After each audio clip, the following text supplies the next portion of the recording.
kung paano po kayo ka-close as a team eh. Oo. Na parang dadalhin po kami sa isang resort na tago.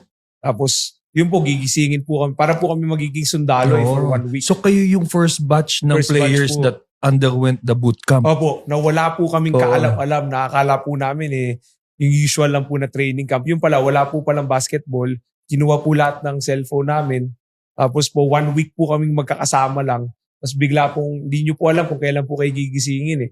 Minsan, bigla pong may alarm na 3 a.m. Tapos po, magla-lunges kami sa buhangin. Tapos lalangoy din po kami. Oo. Tapos syempre, iba nyo pong kasama, hindi naman po marunong lumangoy. So hindi nyo po pwedeng iwan. Hanggang sa may isang time po, si G-Boy Babylonia po, meron po kasi dapat tatakbo sa buhangin, tapos magsiswimming, iikot. Hindi po marunong lumangoy yung veterano po namin. Si Coach Tab na po yung sumalba sa kanya. Na parang sa takot din po niya kasi muntik na po siyang maka-aksidente ng Baka player. malunod. Oo, tama. Opo. Siya na yung sumave. Opo, siya na po, sigaw na rin na sigaw. Pero doon po na